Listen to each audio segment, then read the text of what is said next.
Hello à tous, j'espère que vous allez bien. L'objectif ici, c'est de travailler désormais l'authentification avec Next.js. Et pour cela, on va utiliser Clerk. Mais ce n'est pas tout, on voudra aussi aller potentiellement plus loin. On voudra voir comment intégrer Clerk avec une base de données en utilisant Prisma, SQLite et aussi en allant plus loin au niveau des fonctionnalités de notre future application. L'objectif, c'est de créer une application dans laquelle on va pouvoir mettre un secret qui sera encrypté en base de données. On va aussi travailler le fait de pouvoir décrypter ce secret dans le front-end. C'est parti. Alors ici, dans un premier temps, on va créer un projet Next.js. Je vais du coup créer un nouveau répertoire que l'on va appeler par exemple secret. Et on va ouvrir ici ce dossier avec Cursor ou VS Code, votre IDE préférée en tout cas.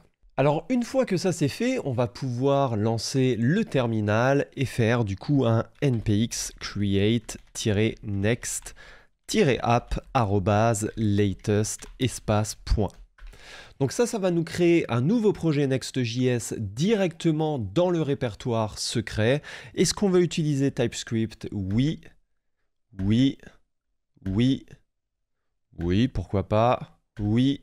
TurboPack, oui, ça permet que ce soit plus rapide. Non. Et voilà. Ok, donc on a vraiment ici tout cela, on a vraiment la configuration suivante.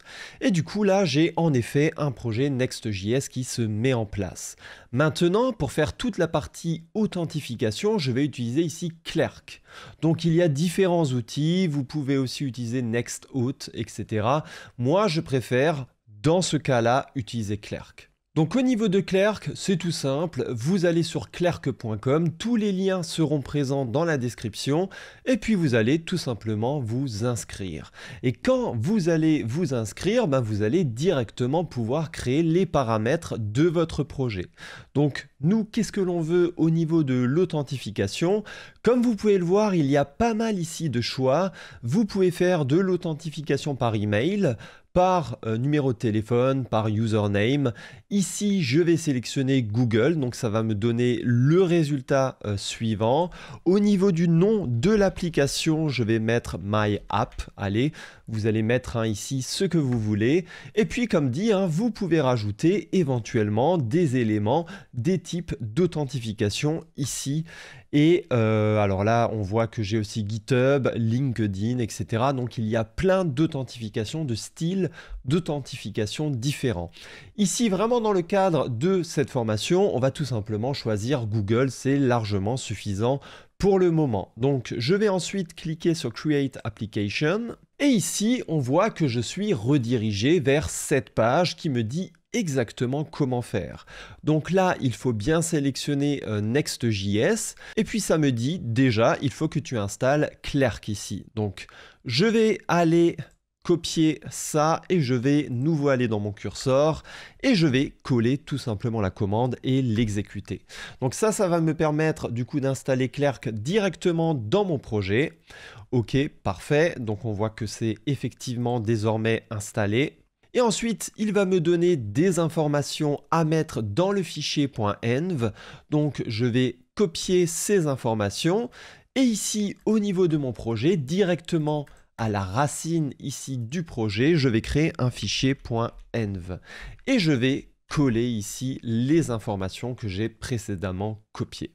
Ici, ensuite, il nous dit il faut ici mettre un middleware. Mais alors, c'est quoi un middleware? En Next.js, un middleware, c'est une fonction qui s'exécute avant que la requête atteigne les routes ou les API de votre application.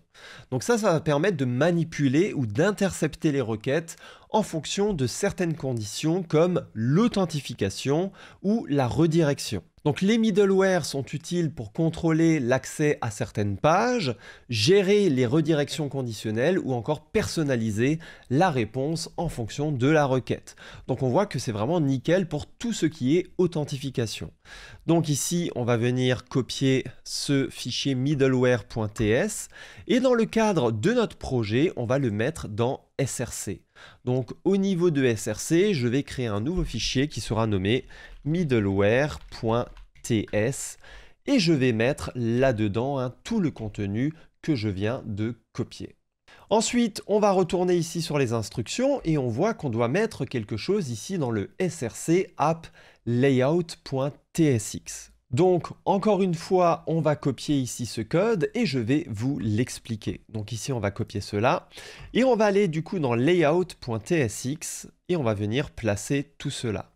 Donc, je vais mettre ça là et on voit qu'on a des imports à mettre. Alors, je vais faire copier tout ce qui est import ici de Clerk et je vais les mettre un peu plus haut. Voilà. Ça, on peut enlever et on voit qu'on a un Clerk Provider à mettre qui va venir entourer du coup notre application. Ok, très bien. Et ensuite, on va avoir ça. Et c'est vraiment ça que je vais vous expliquer ici dans un instant. Donc là, on aura vraiment le résultat ici suivant. Parfait. Donc ici, ce que je viens importer, c'est tout ce qui est indispensable pour faire fonctionner Clerk. Je vais vraiment le mettre dans le layout.tsx, qui est vraiment quelque part le fichier, enfin le composant qui va venir englober mon application. Donc ici, je vais avoir un Clerk Provider qui va me donner tous les outils nécessaires dans les composants enfants si je veux jouer avec Clerk. Et ici, on a une condition en fait. Qu'est-ce qu'il se passe si on n'est pas logué ici, si on est signed out? Alors si on n'est pas logué, on va mettre le composant, le sign in button. Ok. Et si on est logué, on va mettre alors le composant qui va vraiment rendre ici tout simplement le bouton, enfin plutôt une icône. Une fois que l'utilisateur est connecté, on va mettre son profil. Ok. Et désormais, voyons voir un peu ce que ça va nous donner ici en faisant un npm run dev. Et ensuite, une fois que ça sera prêt, on pourra tout simplement aller ici sur localhost 3000. Allez, let's go. Donc ici, on voit bien notre application, donc c'est parfait. Et on va aller du coup dans le sign in ici. Et on voit très bien que désormais, on peut se connecter effectivement à notre application directement ici avec le sign-in. Donc moi, je vais me connecter directement avec mon compte Gmail. Je vais autoriser la connexion. Et on voit désormais que je suis en effet connecté. Donc on a vraiment un outil très simple pour permettre ici l'authentification, c'est vraiment parfait. Et d'ailleurs, quand vous allez revenir sur le dashboard ici de Clerk, on voit que désormais j'ai effectivement ici un utilisateur, les recent sign-ups. On voit qu'il y a un utilisateur qui s'est en effet inscrit et on peut d'ailleurs regarder la liste des utilisateurs en allant ici sur Users. Donc ça c'est vraiment très pratique. Ici on voit d'ailleurs mon adresse email ici et on verra s'il y a encore un autre utilisateur qui s'inscrit, qu'il y aura du coup ici encore un autre utilisateur. On aura vraiment ici la liste des utilisateurs. Maintenant, moi de mon côté, dans mon application, j'aimerais bien en fait faire une page tout simplement ici, par exemple sign up, une page qui permettra vraiment à l'utilisateur de s'inscrire. Donc comment est-ce que je peux faire ça ici? Donc pour cela, je vais aller dans App et je vais créer ici un nouveau dossier tout simplement que je vais appeler sign up.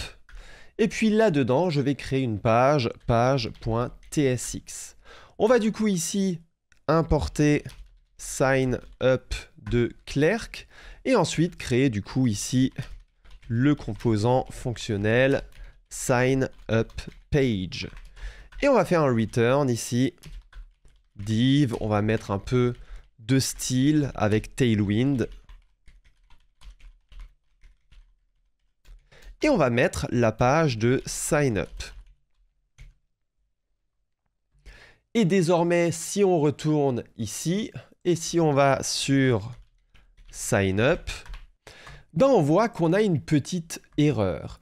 Et en effet, ce qu'il faut utiliser ici, c'est une catch-all route. Donc ça, c'est vraiment indiqué dans la documentation de Clerk. Et globalement, c'est assez simple. On va ici créer tout simplement une catch-all route et on va mettre la page dedans. Ensuite, quand on va nouveau aller ici sur sign-up, alors bien entendu, si vous êtes logué, il faut aussi vous déloguer. Et quand on va aller du coup sur sign-up, on aura du coup l'écran suivant. Parfait. Alors bien entendu ici, on pourra le personnaliser.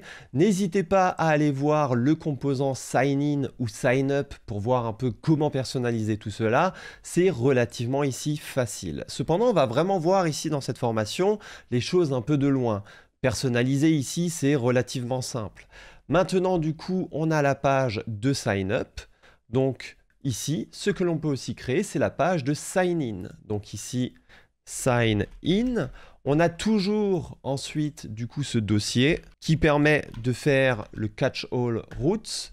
Et on va avoir, encore une fois, ici, un page.tsx. Et on va pouvoir faire un copier-coller globalement de ce que l'on a fait pour le sign up, puisque, encore une fois, ça va énormément ressembler ici. Donc on a le sign in, cette fois-ci, sign in page.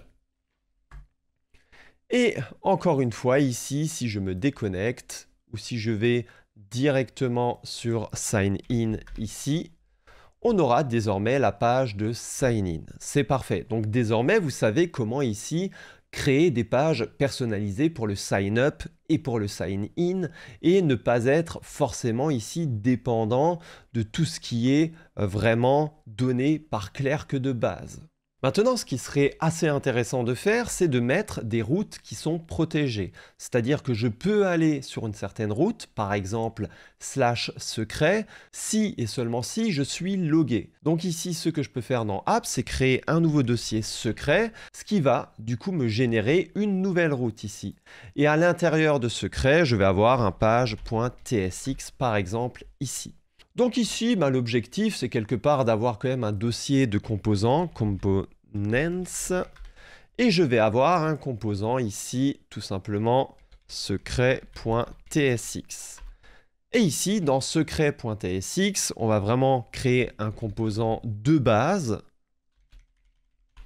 qu'on va ensuite venir importer dans la page de la route secret ici. Donc ici, je peux importer le composant secret que je viens de créer et ensuite faire un export default function secret page et ici faire un return et mettre tout simplement aller ici secret.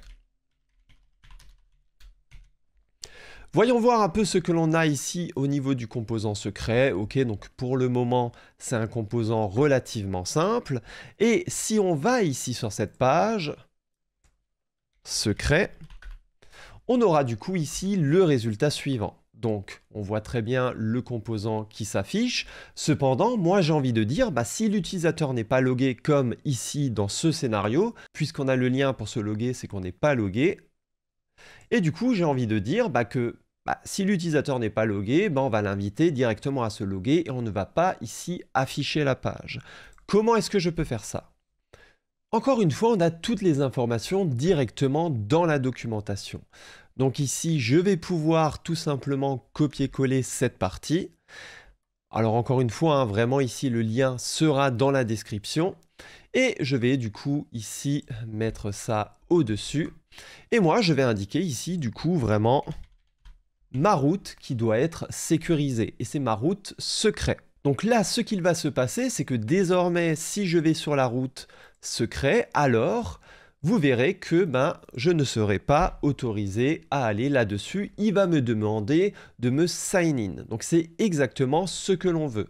Et si je me sign in, du coup, on verra que si je sélectionne le compte, etc., et que je me log, désormais, j'arrive à accéder ici à la route secret.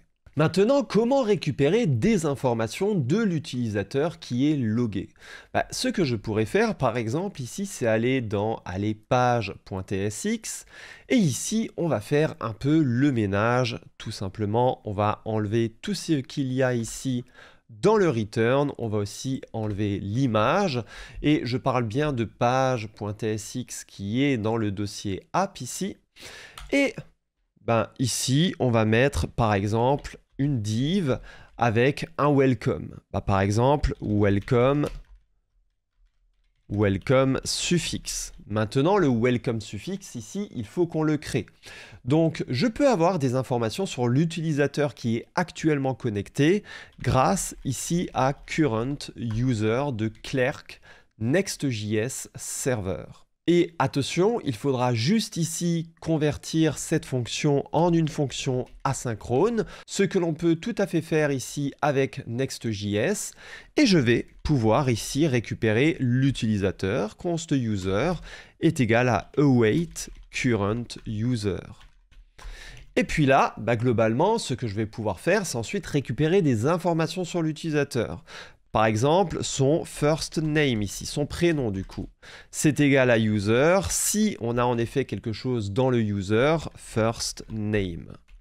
Et à partir de là, du coup, je peux récupérer le first name et faire par exemple un console.log de first name ici. Donc pour le moment, on aura un petit souci à ce niveau-là, donc on va aussi former directement le welcome suffixe.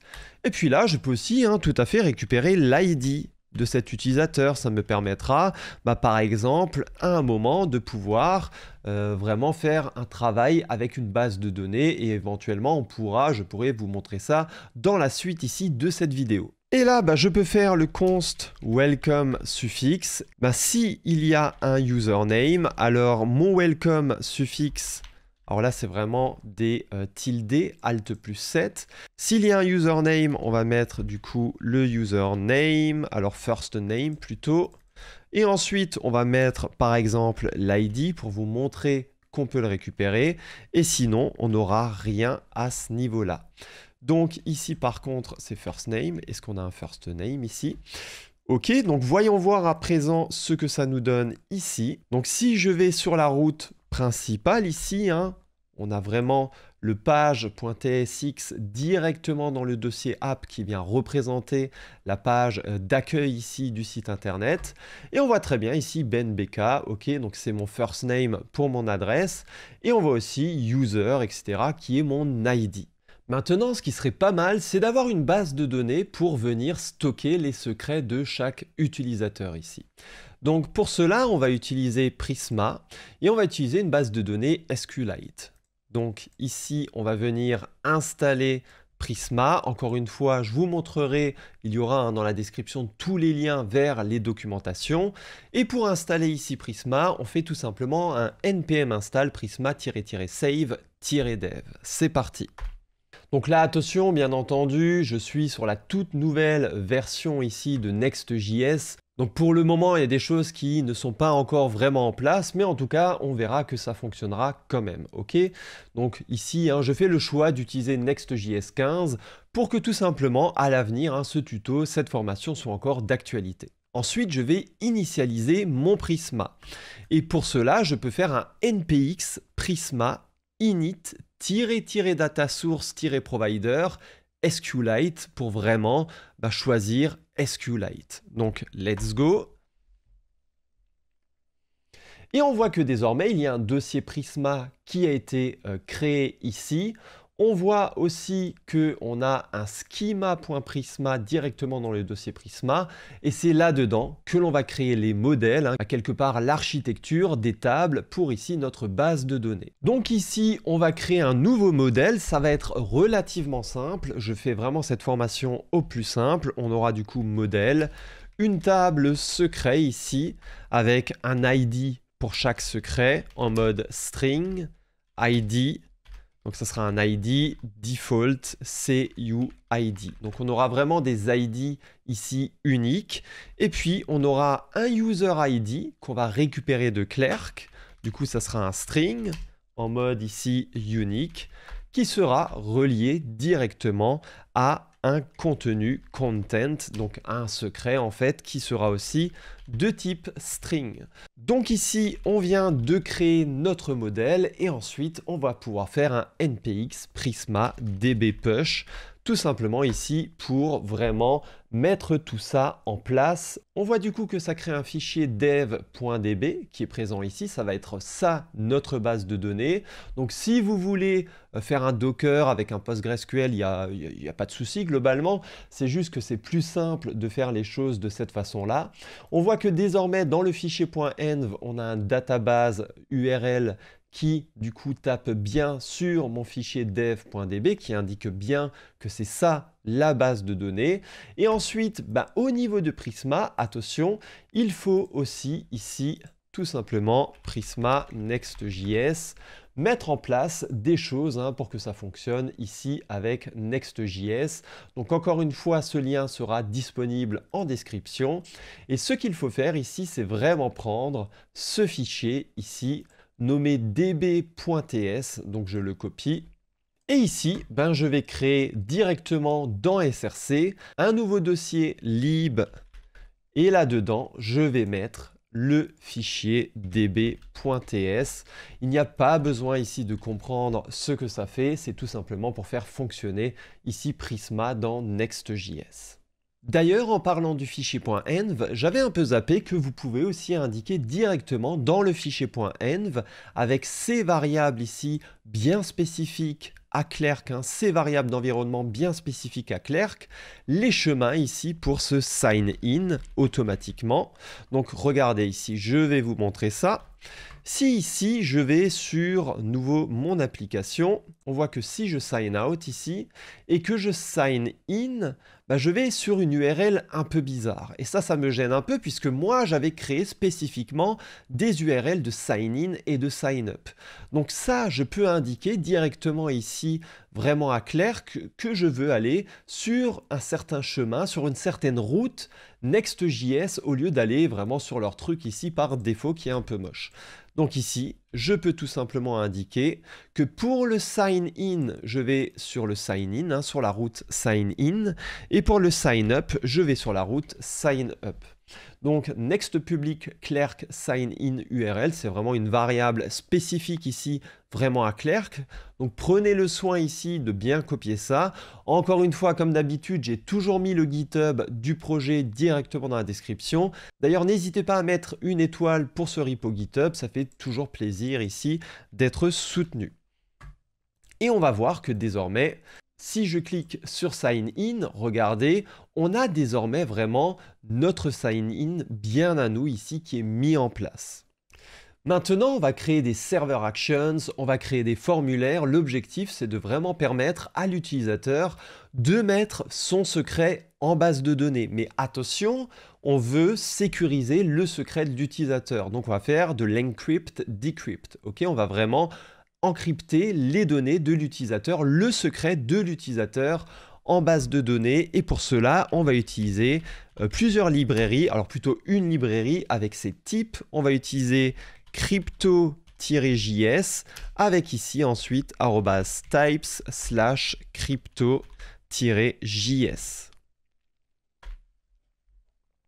Et maintenant, le but, c'est du coup de créer ici les server actions qui vont nous permettre tout simplement de entrer le secret d'un utilisateur dans la base de données, mais aussi de récupérer le secret d'un utilisateur en base de données. Donc ici, je crée tout simplement un nouveau dossier actions, et puis ensuite, par exemple, ici, je peux appeler ça secretactions.tsx. Donc ici, le but, c'est tout simplement déjà de venir récupérer ici le current user de Clerk Next.js Server.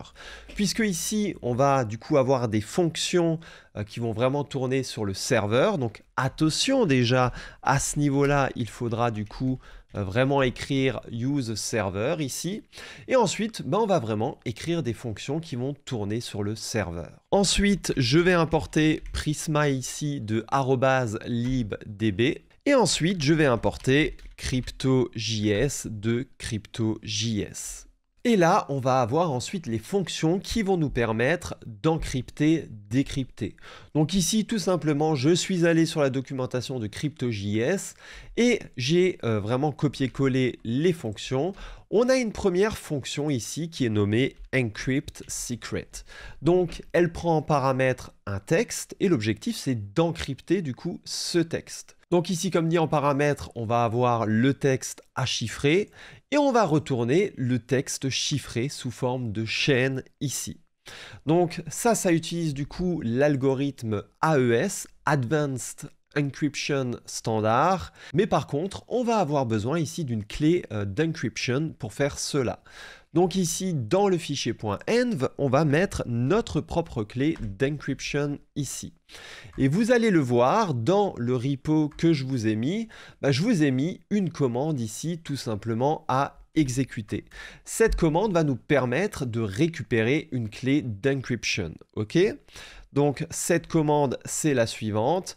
Elle est disponible directement, comme vous pouvez le voir ici, dans le fichier qui est nommé .env.example sur le GitHub qui est dans la description, hein, le GitHub ici de l'application. Et je vais du coup exécuter ici cette commande et ça va me donner ma clé d'encryption. Allez, c'est parti. Désolé pour l'accent anglais, mais voilà, on peut désormais coller ça ici. Donc, on a le encrypt et on va aussi avoir le decrypt. Donc, on aura cette fonction decrypt ici. Donc, ici, ça nous permettra de récupérer le texte chiffré d'un utilisateur, hein, le secret chiffré d'un utilisateur en base de données, et du coup, de le décrypter. Encore une fois, j'ai récupéré ça directement de la documentation ici de CryptoJS. Ensuite, ici, on va avoir une fonction qui va nous permettre ici tout simplement de créer un secret pour un utilisateur. Donc, on va avoir un export async function create secret content string. Donc, on va placer ici le secret que l'utilisateur aura mis par exemple dans un formulaire que l'on va créer un peu plus tard. Et on va essayer de faire quelque chose. Et s'il y a une erreur, on retournera ici l'erreur, on fera un return success false, on n'aura pas eu de succès, ça n'aura pas fonctionné, et on aura une erreur, du coup, un unknown error occurred. Ok, on va pas aller plus loin ici dans la gestion des erreurs pour le moment, cependant, on va quand même afficher l'erreur directement dans le front. Ensuite, ici, l'objectif, c'est déjà de récupérer l'utilisateur qui est connecté. Donc, on va déclencher la fonction currentUser directement de Clerk. Ensuite, on va vérifier si on a bien un utilisateur, ici, si l'utilisateur existe et s'il a un ID. Pourquoi? Parce que ici, directement dans la base de données, on va mettre pour un secret l'ID de l'utilisateur. Donc, on va avoir besoin de ça absolument. Et si on n'a pas ça, on va vraiment ici déclencher une erreur. Ensuite, on va chiffrer le contenu avant de le stocker. Donc, grâce à notre méthode ici, encrypt secret, que l'on a créée, on va pouvoir tout simplement chiffrer le texte, le secret de l'utilisateur. Et ensuite, on va créer ou mettre à jour le secret en base de données pour un certain utilisateur. Ok? Donc, s'il y a déjà le secret, ça va faire un update. Et si le secret n'a pas été trouvé pour cet utilisateur, tout simplement, ça va créer un nouveau secret. Mais en tout cas, l'objectif ici, c'est vraiment d'avoir un secret maximum par utilisateur. Et si ça a bien fonctionné, on fait un return success true. Du coup, on dira ici vraiment au front que tout s'est bien passé et on va pouvoir afficher par exemple un message de succès, etc. Ensuite, on aura aussi la fonction getSecret ici. Donc pour la fonction getSecret, ça va vraiment ressembler, mais ça sera cependant forcément un peu différent. On va toujours récupérer l'utilisateur qui est connecté, on va toujours vérifier que l'utilisateur existe et a un ID. En effet, on va venir récupérer ici le content pour un certain user ID. Donc ensuite, on va venir récupérer ici le secret en faisant un await prisma.secret.find unique. Je veux récupérer ici le secret de l'utilisateur, enfin en fait toutes les informations ici de la table pour un certain utilisateur, donc ID, user ID, content, pour un utilisateur représenté par son ID. Et ensuite, on va déchiffrer le contenu si un secret existe, et sinon, on va renvoyer une chaîne vide. Ici, s'il y a un secret, on va mettre dans la constante decrypted content le secret ici décrypté. Et si tout se passe bien, on fait un return success true avec bien entendu le secret décrypté. L'objectif de cette fonction, c'est de récupérer le secret pour un utilisateur représenté ici par son ID. Et encore une fois, de la même façon, s'il y a une erreur, on l'attrape et on va ensuite la transmettre tout simplement au front. Ensuite, l'objectif, c'est de faire le composant vraiment secret.tsx dans Components. Donc ici, on va tout simplement déjà indiquer qu'on est en mode use client, en mode client-side rendering. Pourquoi? Parce que ici, on utilise un use state et un use effect. Donc on n'a pas le choix en Next.js d'être en rendu client.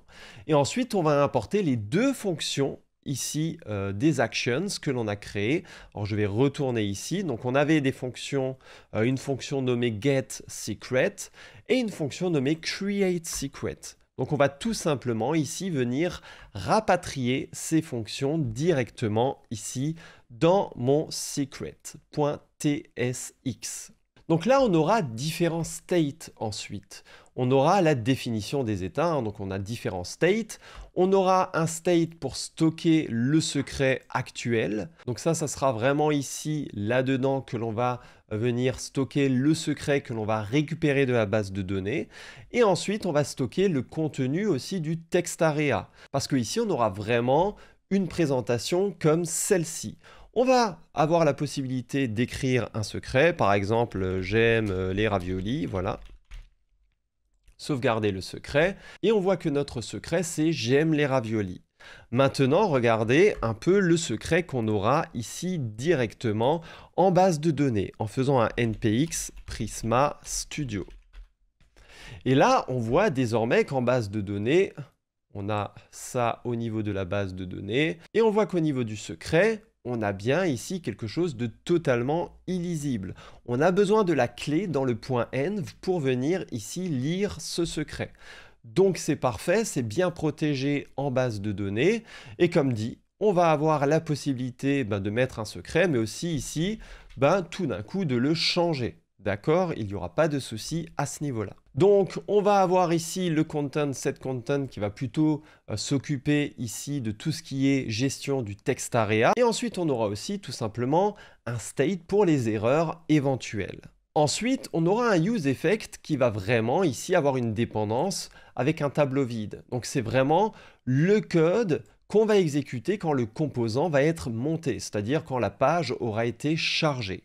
Donc qu'est-ce que l'on va faire ici? On aura une fonction loadSecret et l'objectif ici, c'est vraiment de venir récupérer le secret pour l'utilisateur. Donc on va déclencher la fonction getSecret qu'on avait écrit dans le actions. Si on a un succès, c'est super. On va du coup mettre à jour l'état avec le secret récupéré, si on a effectivement récupéré quelque chose. Sinon, on mettra une chaîne vide. Et sinon, on mettra une erreur, erreur par exemple de chargement. Et du coup, là, dans le state secret, on aura désormais le secret de l'utilisateur. Donc, on va pouvoir ensuite l'afficher un peu plus bas. Donc là, j'ai effectivement des belles classes Tailwind, etc. Mais ce n'est pas vraiment important. L'objectif, c'est de mettre un form onSubmit, handle submit, puisqu'ensuite, on va aussi vouloir, au niveau du formulaire, gérer tout ce qui est, je change mon secret, etc. Mais avant tout, on va aussi venir afficher le secret et on va du coup afficher le state ici. On va afficher le contenu tout simplement du useStateSecret. Ensuite, on aura un form onSubmit handleSubmit, comme je l'ai dit, et on aura un textarea ici avec la value content. On va mettre dans la value le contenu ici du state content qui se charge vraiment ici de gérer tout ce qu'il y a à un moment T dans le textarea. Et quand on vient changer ici vraiment le contenu de textarea, on vient changer tout simplement le state content en faisant un set content. On a un placeholder, ok, on a des class names pour venir un peu styliser tout ça, c'est normal. Si à un moment on a une erreur, on vient afficher cette erreur. Et ensuite, enfin, on a le bouton ici de soumission. Rien de bien spécial, c'est un peu long parce qu'il y a des classes ici Tailwind. Maintenant, on a la fonction handleSubmit. Donc, une fonction asynchrone avec un événement de type React Form Events. Et puis ici, on empêche le rechargement de la page. Puisque c'est un form, puisqu'on a un bouton ici vraiment de type Submit, il faut empêcher le comportement par défaut qui fait que lorsque l'on on send un formulaire, on a le rechargement automatique ici de la page. Donc on a déjà une validation. Est-ce que l'utilisateur a bien mis quelque chose dans le textarea? S'il n'a rien mis, on lui dit attention, il y a une erreur, le secret ne peut pas être vide. Et on fait un return pour quitter ici cette fonction.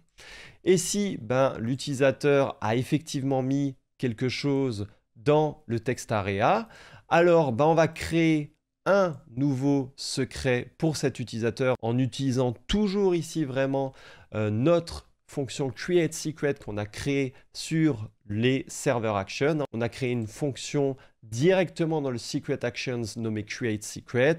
Si tout se passe bien, ben, tant mieux. Ce que l'on fait, c'est un set content. On remet le champ TextArea à vide. On fait un const New Secret puisqu'on veut récupérer le secret à jour en faisant un await get secret. Si on a bien récupéré le tout, ben, on met le state secret à jour, et sinon on aura vraiment cette notion d'erreur encore une fois. Voilà, donc ici on a un peu une vision large. Je sais qu'on n'a pas développé vraiment de A à Z les différentes actions, on n'a pas développé de A à Z le composant vraiment secret.tsx, mais l'objectif c'était pas vraiment ici de tout faire de A à Z, mais plutôt d'avoir une vision large sur comment utiliser Clerk dans une application vraiment un minimum complexe, minimum. Donc voilà, c'est rien de très compliqué ici. Moi, je vous encourage à essayer de refaire cette application, de regarder la correction et vraiment d'essayer de refaire tout par vous-même. Si vous avez aimé cette vidéo, n'hésitez pas à liker, commenter, partager sur les réseaux, ça me fera plaisir. N'oubliez pas l'étoile sur mon repo GitHub et on se retrouve très bientôt dans une prochaine vidéo. Ciao, ciao.